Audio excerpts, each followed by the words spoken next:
Hello, and welcome to another Revel Coach conversation with your hosts, Allison Nissen and Marcy Stout. And today we are very honored to have with us Hilltop Operations and Consulting's founder, Ann Hill. Ann, welcome to our Revel Coach conversation.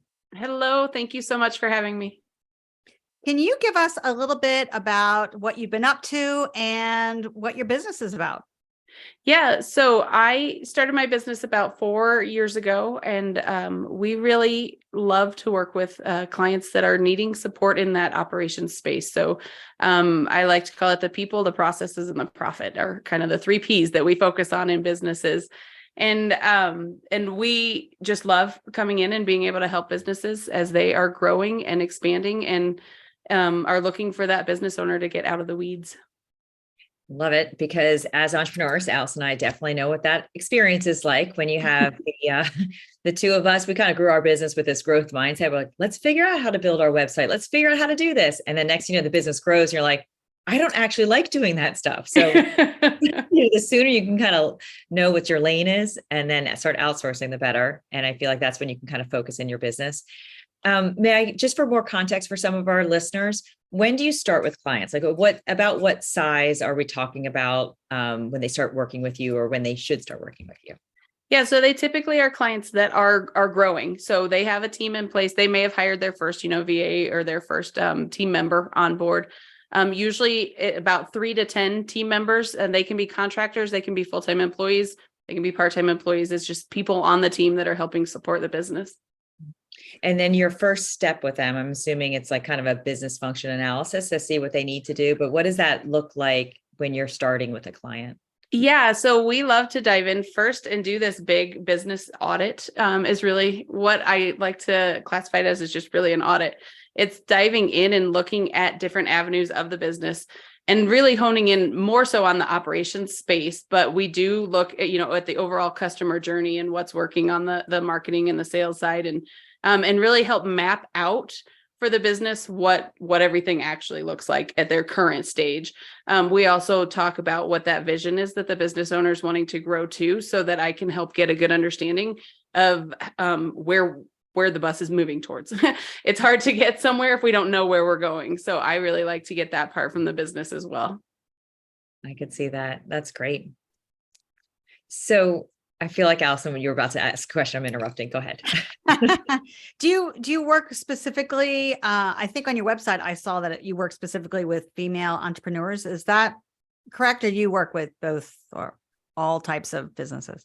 Yeah, typically I have worked with female entrepreneurs. I have had a few male clients as well. So we're open to all, but in some of, again, the marketing, the messaging, that sort of stuff, we have primarily focused on female entrepreneurs. Many of the clients that we've worked with also are moms, which is nice based on just being able to understand the chaos that comes with being a mom sometimes. So that part, again, it doesn't have to be like that, but if there's moms out there, we get it. So I have 2 boys myself and definitely understand how things can change when we don't expect them to, with our kids and with us, and what our day was going to look like and that sort of thing. Well, we have no idea what you're talking about. Yeah, none at all. No, I think it's so fun to work with like entrepreneurs in a certain category. And when you are kind of reflective of your clients, it makes it fun. So I know for myself, I have 2 at home, 1 in college, and it's just as busy as they were when they were infants. And don't tell me that. It doesn't end. You never sleep. Like you think, I can't wait for them to sleep through the night. And then I'm like, 1 o'clock in the morning, I just can't wait for them to come home. Oh. Route. But no, it's really nice that you do that. And just out of curiosity, with your demographic, are there any specific challenges that are kind of some common themes and pitfalls that women entrepreneurs seem to face? Yeah, I definitely have noticed that when they are wanting to grow, they feel like, similar to what you had mentioned at the beginning, they feel like they have to do it all. And they figure, well, that element of delegating and getting things off of their plate so that they can truly focus on the space that they should be focusing on, can be a challenge. Just getting them over that hurdle. Even if they have started to hire team members on, there's still a piece of them feeling like they have to be in the business. And I like to work with them on helping them see that they don't have to be in the business the way that they feel like they have to be in the business. And so like when you were talking about the people, process, and profit, I feel like sometimes the process part is the biggest time drain of an entrepreneur that's not thinking company wise. And that's what digs into the profits. Is that kind of a fair statement? That's when I was listening, I was like, I bet your process is a big part of it. Yeah, well, and they're, in all honesty, they're all intertwined, because when there is that, cash flow part that needs to be dealt with. And then when you're looking to hire team members on, you want to make sure that you have a profit in your business still. So, looking at the big picture of it all and really seeing, I do tend to start with the profits first and just get that foundational understanding of where is everything financially in the business, and making sure that the business owner knows profit margins and knows what their numbers are, and at least is getting a good look at them on a regular basis. The more they know them, the better, or at least I guess the more they understand them, the better. They don't always have to know exactly what the number is, but they have to know where to find it quickly if they need that information. So that part, I think, is where I always start, is on that profit side. And then we phase into more of the process and the team side. Having the processes figured out before hiring a team member on is always the perfect world vision. But in reality, that's not always the case. Sometimes there is a need for a body, but you want to make sure you have the right person, not just a body in a role. And the more that they can know about, even if it's not the specific like operating procedure process, even if it's just kind of a framework of what your process is, that's at least giving that team member something to go off of as they're first starting in the business. Yeah. And do you have a team of people that potentially take on when they need to outsource a certain part of the process or a certain person? Do you have at Hilltop people that they can lean on? Yes. Yep. We have a team. I have a few team members under me that we come in and help with mapping out processes, really mapping out what the business as a whole looks like, and then also helping with creating some of those operating procedures for clients too, if they need that part done. Yeah. And I guess where I was going is like, let's say on the profit side. So Okay. have someone that's doing QuickBooks, they kind of have a basic organization, because I'm thinking most of your clients might be $1 million in revenue or a little, 1 to 3 million in revenue. So they've got to have some sort of like, accounting system in place. Yeah. But let's say you go in there and you're like, okay, you have somebody doing your books, but you don't have somebody managing the finances. So would you have somebody on your team that they could outsource to do it to, or? I work closely with people that are bookkeepers and kind of a CFO type role, and where they can give a little bit more of that perspective. My team specifically isn't doing it, but we are working closely with those people.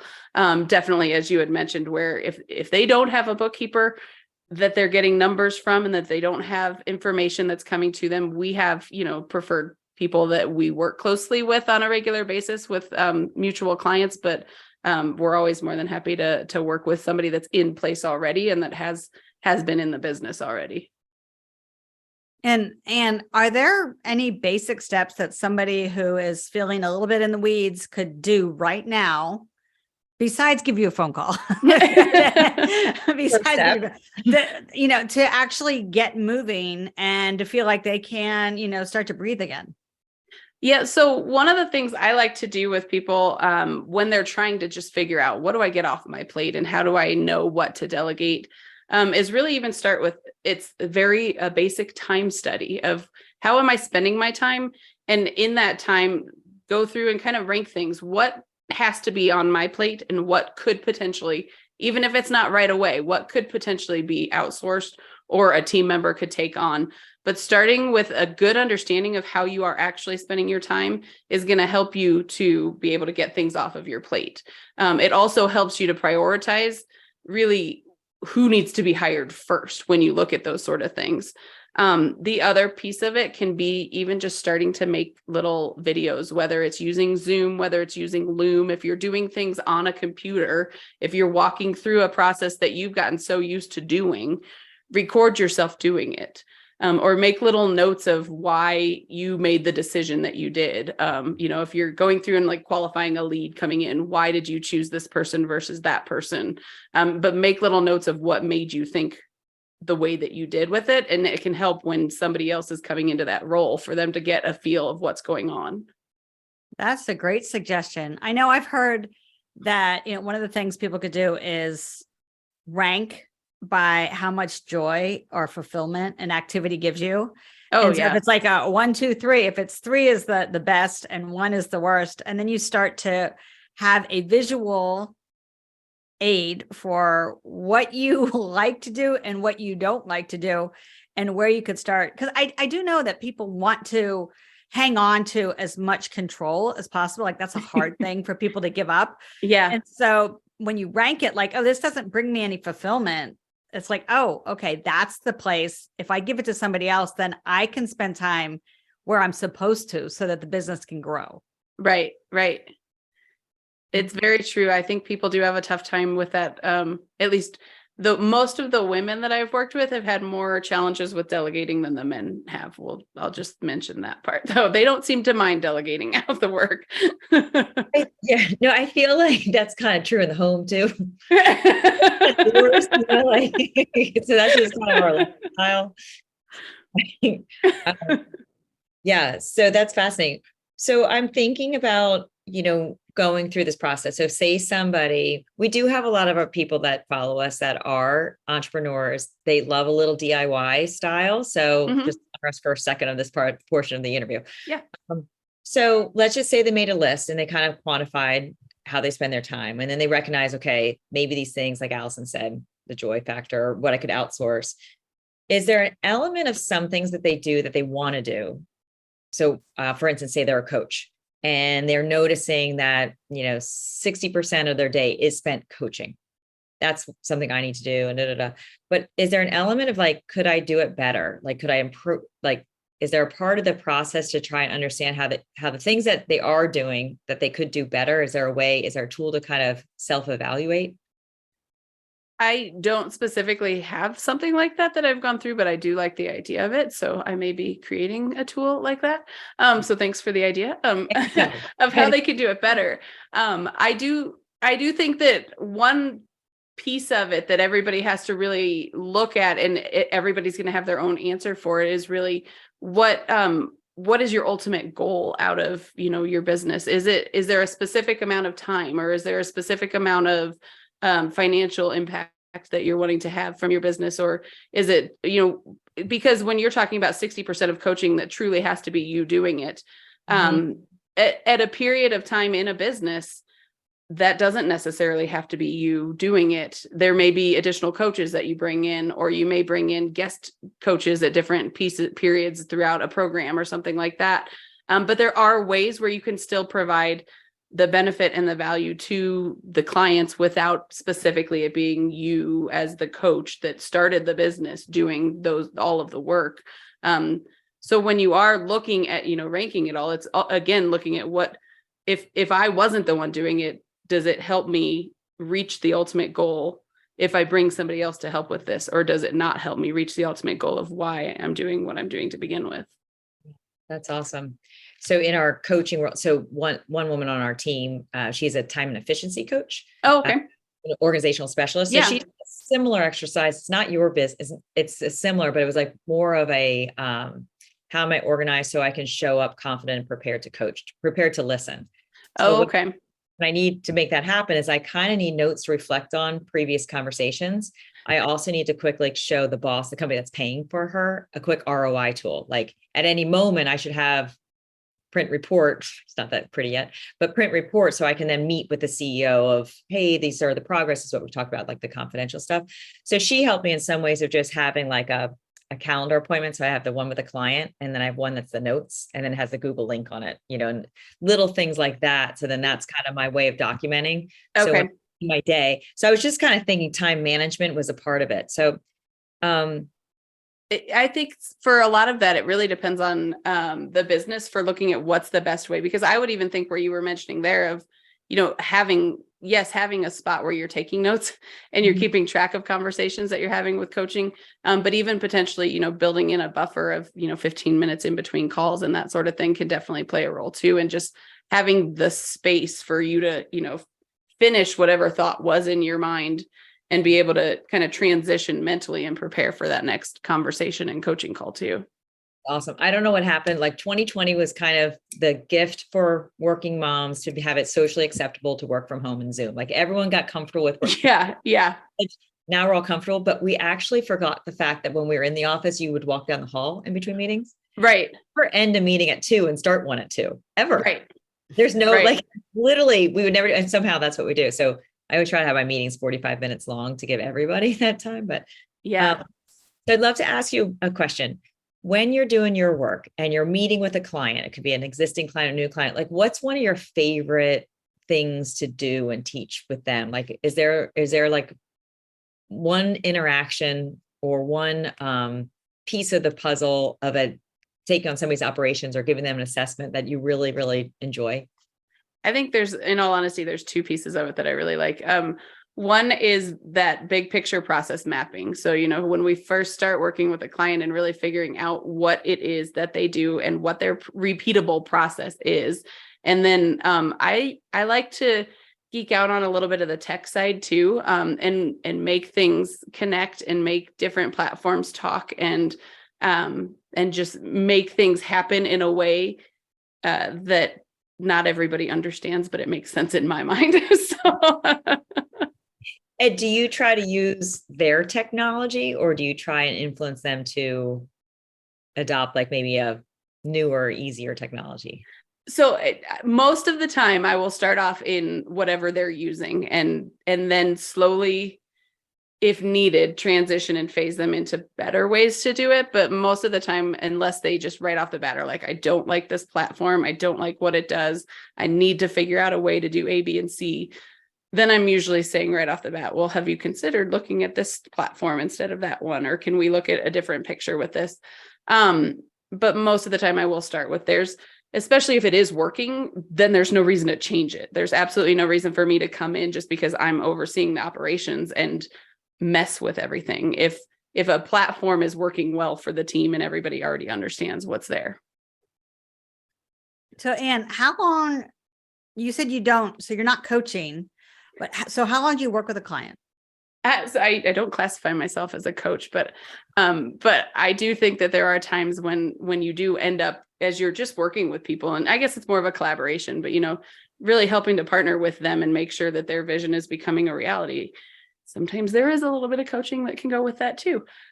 So yeah, I typically will work with clients in 3 different ways. One will be just as we always start off with that audit, but sometimes that audit is all that they really need to then help get their team moving in the right direction, depending on what phase of business they're in.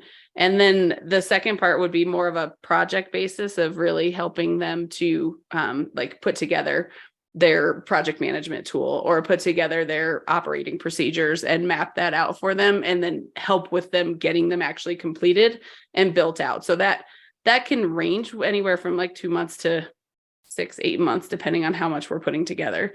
And then there is some potential of ongoing support where it can be more of that just monthly management and helping them. Most of the time, the goal is to work me out of a job though, because at some point it makes more sense to hire somebody full-time truly and be in the business full-time than to have somebody in more of that fractional capacity. So I would say on average, if they want that monthly ongoing support, typically about 18 months is kind of that sweet spot where we're able to get everything in place in a good place for them to be able to look at hiring somebody full-time. And how did you start this business? How did you come to become this, the operations consultant? Well, I never wanted to be an entrepreneur. I'll start with that. So, the water's warm. My background is physical therapy. I was a rehab manager in a skilled nursing facility for many years and got burnout, even pre-COVID, got burnout from being in the healthcare industry. I had at that time 2 young boys at home and really felt like I wanted more than what I was giving to my family. I can distinctly remember a time when I was crying on my way home from work because I wasn't home again to put them to bed at night. And I just needed a change. I found the online space, and it was amazing. It was this complete eye-opening experience of just what was out there and what was available. And like I said, this was even pre-COVID. So it changed exponentially into 2020 with what that looked like and what was available and how much people were doing online.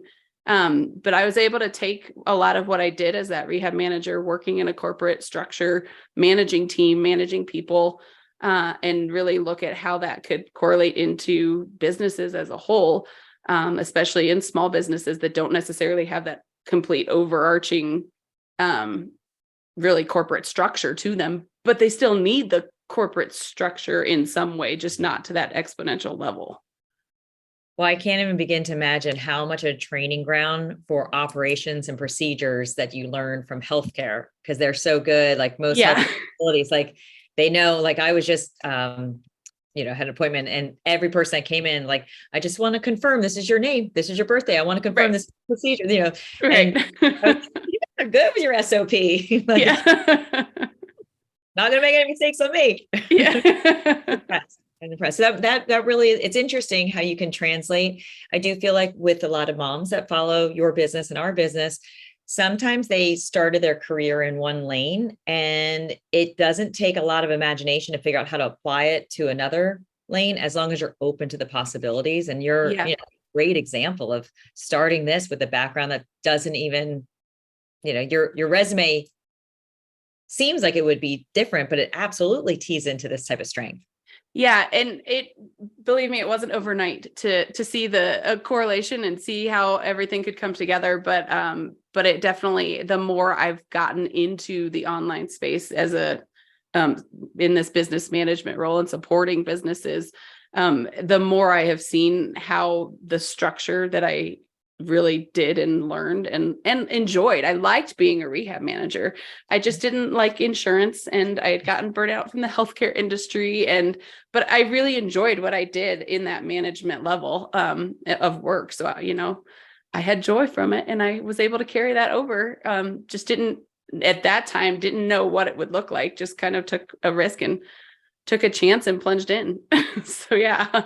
So for the viewers that are inspired by your story, how did you get started? So like you have this idea, you do kind of like the business model, and when I think about your last P, the profits, how did you go to a place where you start asking people, trust me with your business, I'll charge you and I'll help you, with your SOP? Like, how did you make that turn to making yours, the client success stories? Yeah, I went through a few different programs. As I mentioned, I didn't necessarily have the confidence myself when I first was starting in the space. And I went through a few certification programs that helped me not only see what was out there, but it helped me also really hone in on the operations space and see that was really what I loved to do. And there was one particular certification. It was a director of operations certification that I remember also even there being like, these are my people. Like, they get me. They think like I do. They're not asking these questions that don't make sense to me. So it was very much something that it just helped me be like, oh yeah, okay. People do these things, and I love doing these things. So let's make something of this. So. Yeah. And there's always people that don't like to do the things that you do like to do. So when you Right, can find the synergy and it all fits together, it's perfect. Yeah. Yes. Very true. But also to answer your question on how I got started, I mean, I really dabbled in a lot of different areas of business as I was exploring and finding some of these certifications. I did social media for a little while for a client, and I don't think I was good at it at all. I didn't enjoy it at all. I built a website for a client. I've done a lot of the back end behind the scenes things. I actually did some podcast management for a little while. So I just kind of took the plunge and tried. If people said that they needed support with it, I said, you know what, I can figure this out. Let me give it a try. And so I figured out some of it, and other pieces, I said, I really don't think I can figure this out. I'm not that good at that. So I think you should pay somebody else to do this and not me. So it's really like, I love the beginning journey. We interview so many people that take the plunge from corporate America to entrepreneur, stay home to entrepreneur. And the first couple of years is just messy. Like, you do whatever you can to kind of, fund your passion to get something doing, but it's sometimes it's a little bit of a training, platform to know like, this is awesome. Nope, not that one. And I loved partnering with Allison because she was so good about, why not try it? And I had so much like corporate structure behind me that I was like, Yeah. we were going to do this, so we Yeah. got like, no one's watching, so it is always fascinating to see each other's entrepreneurial journey. Yeah, definitely. Well, and I was always hesitant. I always needed a little extra boost from somebody, something, that would give me that like, okay, it's okay to take that leap. It's okay to take that jump. So I was also fortunate. My husband has always been very supportive of me, taking this leap. I prior was the primary breadwinner in the business in our house. So it was like, okay, we're leaving this safe, secure corporate job, and you're going to start your business. And what's that going to look like? And I kind of went, I don't know what it's going to look like yet. So let me figure it out. And that is true because a lot of, we forget our whole reason we work so hard is for our family. Right. And our family's cheering us on. And for some reason we sign up for something that, at a certain point, it may not serve you and you need to take the leap. And the fear of not replacing your income from before prevents people from really living out what they can do. So yeah, hearing your success story, this is awesome. Thanks. So is there anything that you like, when you say looking back, what I wish I had known then that I know now, any advice you kind of give yourself?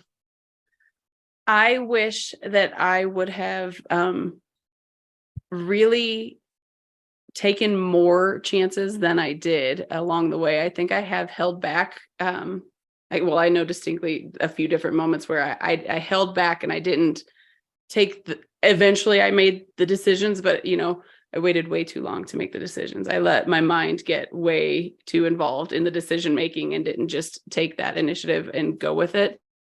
And that initial instinct, that gut instinct that really does tell you something that I didn't want to believe at that time. And then I also think that I would have outsourced sooner. Yeah. Well, and I think those are two great words of advice, to outsource sooner so you can do what you love and then always have more of that green energy when you're thinking about your day in the business. And then also, trusting yourself and like taking those risks early. So this has been such a wonderful conversation. I'm so happy. And you're here and representing Hilltop operations. So if somebody wanted to get in touch with you, what's the best way to get information from you? Yeah, my website is hilltopoperations.com. It's definitely the easiest way to jump in. And if anybody has any questions or even wants to just book some time to chat, I'm more than happy to jump on a call and chat with people too. Wonderful. Well, thank you so much for joining us. And on behalf of my sister, Allison, and I, we want to appreciate everybody who tuned in today. And we hope you subscribe and tune in for future episodes of Revel Coach. Thanks so much. Thank you. Revel Coach is a collaborative platform that builds leadership programs for entrepreneurs, coaches, executives, and authors. For more information, visit us at revelcoach.com and follow us on LinkedIn to never miss an update.